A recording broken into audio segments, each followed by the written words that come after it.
Work Well is a community that centers working moms and offers resources to help working moms balance work, wellness, and womanhood. We profile everyday women to show you how to live abundantly, love your babies, and level up in your career. Welcome to Women Work Well. Hey, that's my air horn. Good morning. Good morning. How are you? How are you? I'm doing fantabulous. I'm so grateful to the entire Women Work Well community for joining us for another installment. Y'all, Women Work Well is about helping women to live abundantly, love your babies, and level up in your career. We profile everyday women to give you a little bit of boosted energy. We're going to get you in, we're going to get you out. We're going to be out of here in 30 minutes. But before we do that, we are going to be blessed by Miss Brianca Johnson. Welcome. Thank you. Thank you. I'm so excited. This is so fun. I am excited to have you. So I want to give you an opportunity to introduce yourself. Okay.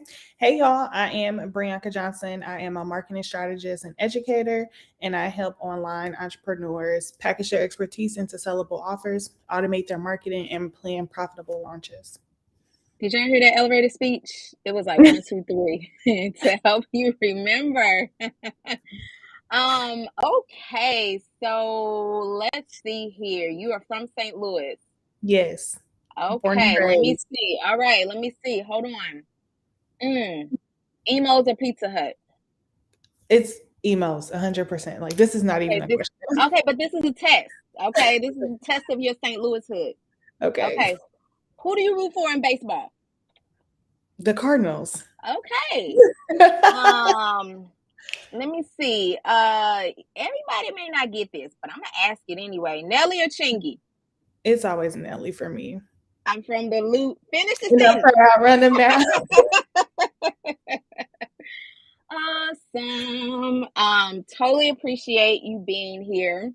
Thank I you. want to talk a little bit about pivoting. Y'all, I have been thinking about this. Really, one thing that has resonated with me is like we strive, like we have this idea that we're gonna do A, then B, then C, and it's all gonna culminate into this beautiful E, right? And it's unicorns, rainbows, and sunshine. And sometimes that doesn't happen. Sometimes life throws you a curveball. Sometimes situations get the best of you.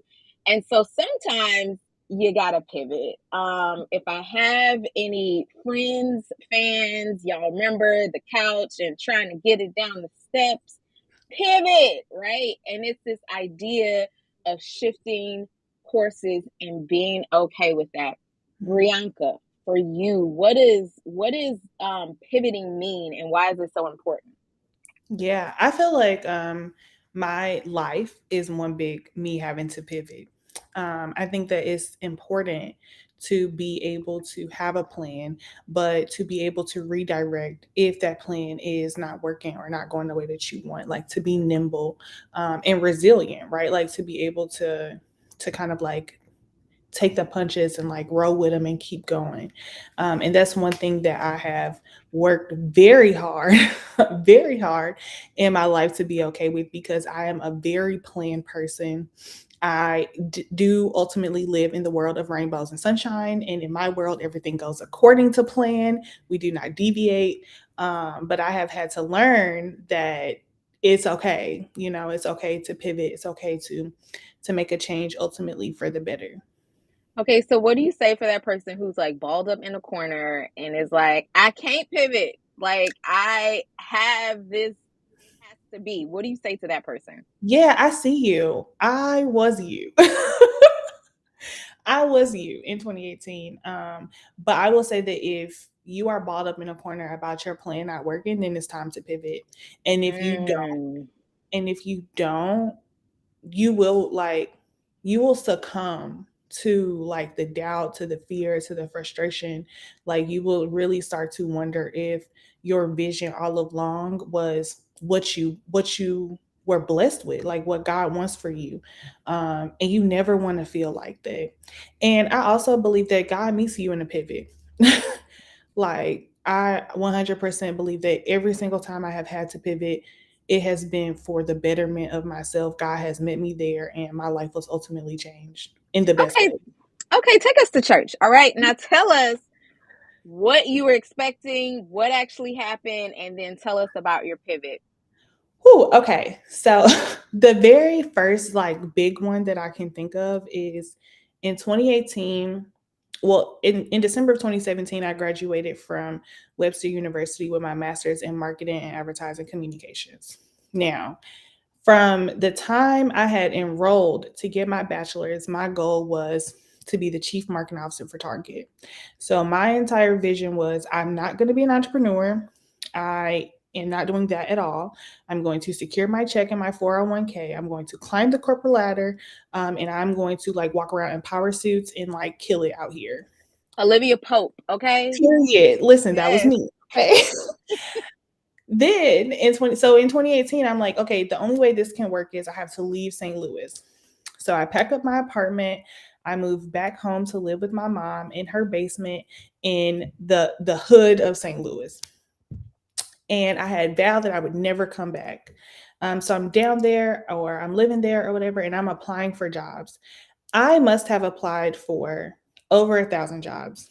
I'm not even kidding you. It was like 4 or 5 months of just Raise oh, my hand. oh, Like, are you serious? 1,000, or is it like 1,000, or no, no, like no. no? Was I'm it serious. literally 1,000? It was like literally 1,000. It was from November, and I got my job until March. So I was like applying. I was having all of these interviews like back to back to back. Now, the key part of this story is that I was applying for jobs specifically in Texas because I wanted to move to Dallas.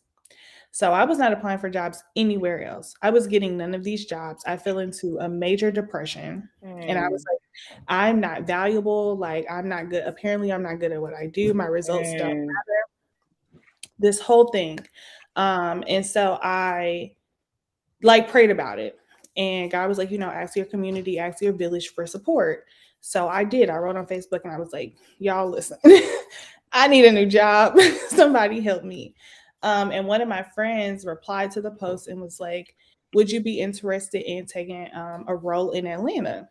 And I was like, actually, no, because I ain't never been. I don't know nothing about Atlanta. I don't want to move there. But yes, girl, send me the link. I'm going to apply. So I applied for this job. I applied for the job, get the job, and moved to Atlanta in 11 days. I worked as the digital director for the Hold on, 2018. hold on, hold on, hold on, hold on. You got to give them a drum roll. Tell them who you worked for. Jerome. I know. Tell them who you worked for. So I worked for the 2018 campaign to a gubernatorial campaign to elect Stacey Abrams and Democrats across Georgia. So I was the digital director over that entire campaign. I had worked in politics in my business as a entrepreneur. So I had also worked in Senate races here in St. Louis. And so this was like a direct next step. I was only supposed to be here in Atlanta for 6 months. It's been 4 years. So the pivot was necessary and it was good. So I hear so many things. I hear that you set a goal for yourself and you Mm-hmm, hung on to that goal, mm-hmm, right? So there is something about like dreaming, there is something about like having resilience and setting a goal for yourself. But then you're telling me that moment that you were in the corner and that holding on to that dream caused you to doubt yourself, caused you to fear, caused you to be slip into a depression. mm-hmm. I love what you said about you reached out to the village. I think there's so much power in staying connected, in being in community with people. I think that's tremendously power. So at the moment your friend offered you the job, like you had a choice to make, Yeah. and the choice was, no, I'm gonna stay here. I'm gonna stay anchored to this dream, or I'm gonna say yes, girl. And when you said yes, girl, right, you became a part of history. So I think that um, there's something powerful about surrendering to the yes. It may not have been your original yes. Now, come on, I'm taking y'all to church. It may not have been your original yes, but Mm-hmm. you're embracing something different, right? To the person who says, But if I give up on this dream that I have, then I'm giving up. Like, I think there's this idea that by saying yes to something else, you're losing, but you forget about what lays before you. So what's your thought on that? Yeah, so I never thought that taking this job would take me off of my path. Like I have so much faith in myself that I 100% believe that this step was a step that will eventually align to my ultimate goal. Now God had other plans. Like I don't work in corporate America anymore. I own my own business. But I do believe that sometimes we have a vision based off of what we know. And God is he's so big that like he knows infinitely more than we do, even about ourselves. And looking back now, being 4 or 5 years removed from the situation, I recognize that I actually probably would not have enjoyed climbing the corporate ladder in a rigid structure like working, for Target. Like I like the freedom. I like to be able to express myself creatively. I like to be able to try things and do things.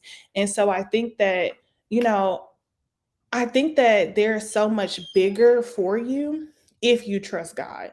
If you trust that what He has in store for you is bigger than what you can see or what you have in store for yourself. And I think that if you decide not to trust God, then you also got to deal with the repercussions of that. I never wanted to deal with that. You ain't got to tell me more than once that the stove is hot. I ain't going to touch it. I promise. And so for me, it was about trusting that the prayer that I said to Him, He heard and He answered, and that was all I needed. I love that. And so I just put in here trust the process. Like I feel like Yes. that's the word for the day. Trust the process, that it's going to be for your good. You're going to learn, you're going to grow, you're going to develop. I posted something recently on LinkedIn, and I talked about all of these different sectors that I had an opportunity to work in. And really, though, it was saying yes at each moment. It wasn't the big yes. It wasn't like, do you want to go to, Mhm. to NASA and become an astronaut? It was the little yeses, like, are you want to try this nonprofit thing out? And I'm like, never really worked in nonprofit. Okay, I'm gonna give it a try, right? Like, you want to come to corporate, but I'm for the people. Like, I worked in government. How am I gonna come to corporate? And Mhm. the yeses led to, something that I could not have even seen, something that enabled me to learn something different about myself, to delve into a new skill. And so I think that's really beautiful. And so you talk about owning your own business. Like, tell me about the pivot from you were working, you were social media for the Stacey Abrams, and you go to run your own business. What was that process like? Yeah, so I worked the campaign. The campaign ended in 2018. And so I stayed on, and um, I stayed on until 2019. And then I went to go work as the digital director for a Senate race here in Atlanta. And then after that, Stacey Abrams started a nonprofit. So I went to go work as a digital director for her nonprofit Fair Count. And I would say from 2018 until 2020, I was just moving a mile a minute. Like, I don't know if you ever like put your head down in your career and you're just like, I just got to get to the next thing. The next thing is going to be, whatever. Um, and so I did that for 2 years. I was working 100 hours. I was depressed. I didn't even know it. It was nuts. And then COVID happened. And it sounds like so terrible to say this, but COVID was one of the best things that ever happened to me because it forced me to really sit down and take inventory. Like, I really truly had to ask myself, like, girl, you don't like this roommate that you got. Why you still got a roommate? You really want a dog. Why you ain't bought the dog? You hate working 100 hours a week. You want to get married and have a baby. Why are you working 100 hours a week? This doesn't even make sense. I had to ask myself all of these questions, and as I'm answering them, I'm like, "Oh, I don't like this. I don't like what I'm building." And so I tore it all down. I moved out of the apartment with a roommate. I went and got the dog. I quit my job. I was like, "Listen." And it's so funny because the day that COVID struck Atlanta, when they shut everything down, I had my resignation letter typed to submit. And me, my now husband, and my best friend were in my living room. And I was like, I'm about to send it. And my friend was like, Brianca, call your mama. Like, the world is shutting down. I don't know if now is the time to be submitting your resignation. And so I called my mama and I'm like, girl, I got my letter. I'm about to be out. And she was like, Brianca, they're shutting down the world. Like, now is not the time to quit your job. Just stay on until we could figure this whole COVID thing out. And I cried. Like, I sobbed. I was devastated. I was like, no, I'm ready to go. But, I just always feel like the people who love you, who really love you, and who really know you, like, have your best interests at heart. And so I trusted her, and I was like, all right, I'm going to stay. I stayed on for 3 months. And when you do something that God has told you specifically not to do, when you go against him, he going to make it so hard for you. I mean, he going to make it the most difficult thing that you have ever done. And that's really what happened for me. I stayed on those extra 3 months and it was terrible. It was so much worse than it ever had to be if I would have just followed his direction and trusted him. And so finally, go ahead. Go ahead. I got lots of questions. Oh, so finally, first I submitted my letter and I was like, I'm going full business. And we've been full time ever since. And we coming up on 2 years. Okay. So Mother's Day just passed. We love our mamas. Okay. Shout We out to love you, our mama. My mama. Hello, Miss Patricia. All right. So, but are you saying that you had a clear vision? You were like, I'm ready to get things into alignment. I'm ready to, hey, word for the day, pivot.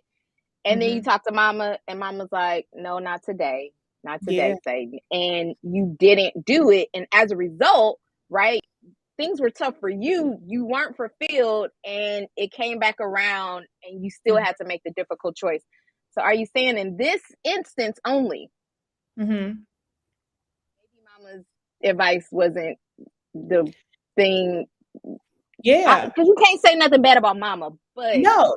And honestly, like, now that I'm becoming a mother, I understand why she said this, right? Like, her whole goal is to protect me, to ensure that no harm ever comes to me.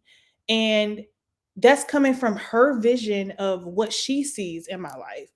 I'm coming to her with a vision that she don't have. I got this vision directly from God. This ain't between nobody but me and God. And so I think that the point of it is that when God tells me to do something, I don't need confirmation from no other oh, human, mama or nobody. I need to do what God told me to do. And I had to learn that on my own. I think that a lot of times one of the reasons we get stuck trying to figure out if the pivot is what we want to do or what it is even that we want to do, I think a big part of that comes from the fact that we're always looking for this confirmation from humans. But you need to be looking for confirmation from God. mm, mm, mm. If my kids were sitting here, I would say, because that is so good, right? And I think as humans, as women, as mothers, as friends, like, you do phone a friend for Yeah. validation. You do say, girl, how my hair looking today? Like, you Mhm. do say, should I take this job? Like, you do say, based on what you see and what you know of me, like, is this the thing for me? So I love what you're saying about we're prone to seeking confirmation. And right, there is wisdom in a multitude of counselors, but there Yes. comes a point where you have to search your heart and you Hmm. have to know and see what you're feeling. And you had already done that inner work. You had already decided, like, girl, you nice, but I actually don't enjoy living with you as a roommate. Like, you had already decided, like, you know what, Fido is really going to bring me some joy. And, like, that's what I need. Right. And you had already decided, like, this job is no longer for me. And I think there's something beautiful about being like, I had a wonderful run. I learned a lot. And now I'm ready to explore something new. So you had done the inner work, but instead of like trusting that first, Right.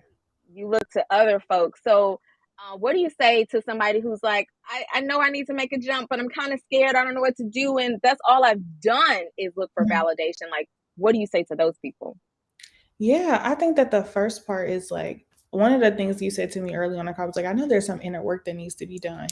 And I think that if you are a person who is constantly seeking validation or confirmation from anyone outside of yourself and God, that there's some inner work that needs to be done because you don't trust yourself. And I think that one of the things about me that I have learned is that I 100% trust myself. You put my back against the wall, I'm gonna fight my way out. Period. I don't have no doubt, no qualm, no nothing about whether or not I can make happen what I want to happen in my life. I 1000% trust myself. And I think that when it comes to pivoting, right, when it comes to doing things that are different, that are not really aligned with other people's vision for you, you got to trust you, period, above all else. And you got to trust God. And so, if that is the struggle, if that's why you're constantly seeking other people, other validation, other things, then I think that you got to start there. Like, do you trust yourself? Do you trust that even if you pivot in this way and it doesn't work out, do you trust that you can bounce back? Do you trust that you can find and implement a plan B? Do you trust that you can do it without doubting yourself or talking negatively to yourself or believing that you're not good or skilled or qualified or enough? Because I'm gonna tell you, like, the pivot don't always work. We would love to say it does, but it doesn't. And if it doesn't, can you bounce back? Are you tenacious? Are you resilient? Are you audacious? Right? And I think that you kind of have to have that when you're talking about pivoting. Woo! I feel like we can just give the benediction right now because, okay, let's go back to woo. Back to something you said. Number one, trusting yourself, Mm-hmm. right? So inherent in pivoting is like having some faith, but Mm-hmm. trusting yourself, right? And trusting that it's going to work out. Like I remember talking to a friend who was thinking about switching careers and they're like, I can't, this is my jam. I've done this forever. Mm-hmm. And what I said is, if it doesn't work out, you can just get You a can do new something job. else. Like it's not the end of the world. So saying yes doesn't mean like you're anchored to it and you're locked in for the next 40 years. Saying yes is I'm going to try it. But if it doesn't work, like I still have autonomy and I can Mhm. still decide what works best for me. So it still goes back to doing the inner work to be clear about your intentions, what's working well for you, what's not working well for you, and what could potentially like be the best for you. Exactly. But then you also drop this bomb, and I wasn't ready. The pivot doesn't always work. No. Talk to me about that. Ooh. Yeah. So since finding out that I was pregnant, one of the things that like I really like grappled with was this idea that like I could be a mother and I could run a business. And the way that people talk about motherhood, they make it seem like you got to pick one or the other, right? Like you could be a good mom or you could be a CEO. You could be a good mom or you could be a good wife. It's never like all the entire platter is available to you. And I struggled because I was like, well, I don't want one or the other. Like, I want the whole plate. Like, how can I, like, is this not available to me? Like, do I have to pick? I don't want to pick. I'm not really a picker. I'm more of a, like, all things in this world are available to me kind You of want person. the spread, I want like the spread. Like, I want to pick, I want the option. I want to pick what I want when I want it, and I want to put it down when I don't want it. And so I really had to, like, pray and, like, talk to God and be like, okay, what other people have for them on their plate is for them. But Lord, I need you to put all three options on my plate. Like over here, Brianca needs to be a good wife, a good mom, and a good business owner. Help me figure out how to do that. And so one of the ways that I thought, okay, well, the best way for me to do this is to like remove myself from coaching altogether. Like I'm not gonna help people with their marketing. I'm not gonna execute any strategies for anybody. I'm just gonna teach them how to do it themselves. Hated it. I was like, I kept telling I kept telling one of my friends, like, I just miss being in other people's business. Like I miss I don't understand. Like, why let is me find out you nosy though. Let me find out you nosy on the sneak. I know. But like I struggle so hard. I was just like, I don't like this. And yesterday my husband said to me, he was like, Brianca, who's to say that you can't continue working with clients? Like, who's to say that it has to be just these things? Like, if you like working with people, then work with the people that you like working with, And so, like, that was the big thing for me. Like, that pivot didn't work, but now I have a new path, and it's like, all right, bet. Well, I could try this out and see and figure out how I can do it. Let me But find out your husband knew you were coming to have this conversation. He dropped a little nugget to help you pivot. Okay, thank you, husband. listen, he did well. So, it feels like there are big pivots. Like, Mm-hmm. should I move to Atlanta? Like when I moved from DC, should I move cross country? There are big pivots, and then there are small pivots. Like, I'm not really enjoying like this aspect. Could I switch and do it this way? So it's the macro and the micro pivots. Come on, that needs to be a t-shirt. And so as you think about like this new season that you're coming into, I wonder if now you having all the things that you said you wanted. You said you wanted to be a wife. You said you wanted to be a mom. You said you wanted to be a business owner. You have all of that. Do you attribute that to the first time that you pivoted? Yes, and here's why. I moved to Atlanta on my husband's birthday. I never would have met my husband had I not been in Atlanta. I met him in Canada. We lived 10 minutes from each other. So, like, and my husband is my person. So I probably would have never gone into full-time entrepreneurship had I not been in Atlanta. Like, being down here, you're surrounded by so many entrepreneurs. You're surrounded by these communities and these positive people who encourage you and support you and like show you how to do the thing that you feel like is this big unattainable thing. And so, and when I was in St. Louis, I never wanted to be married or have kids at all. That didn't change until I met my husband. So there's in my limited understanding of how my life would have unfolded had I said no to God, there's no way that I would be here today. There's power in the pivot. Yes, period. And But purpose. purpose.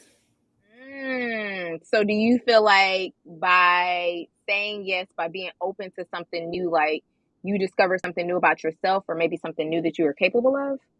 Yeah, like before I left St. Louis, I didn't know that I enjoy teaching as much as I do.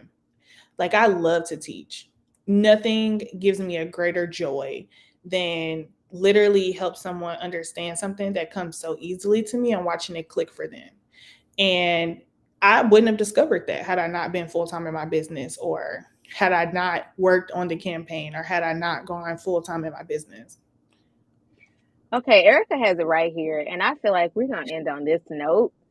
Erica says we should not only be embracing the pivots, but looking for the next pivot. I agree. That's it right there. If I had a mic, I would drop it right now because that is so good. So we want to send people off with a little bit of encouragement. So for somebody who's like trying to dip their toe into the water to say, I might want to pivot, not quite sure. Like, okay. If they can't jump and they have one toe in, like, give them one thing that they could be thinking about this week. The pros and cons of staying where you are. I'm a big pro-con person. I guarantee you the cons are going to outweigh the pros. And then, sis, you got to take the step. Y'all heard it. And then, sis, you got to take the step. Let me type this in the chat. And then, sis, you got to take the step. So some of it is a faith walk, right? Some of it is you're not going to be able to see it. Some of it is it's going to feel uncomfortable. Some of it is you can't quite stay and be together. Taking that leap and trusting the pivot. Boom. All right, Brianca, this has been so wonderful. Y'all, thank you so much for joining us this morning. Be sure to follow me, Desiree S. Coleman. I hope that you got some nuggets. Share, tag a friend, go follow Brianca's page, support her business. Appreciate y'all being here. Be blessed. Bye.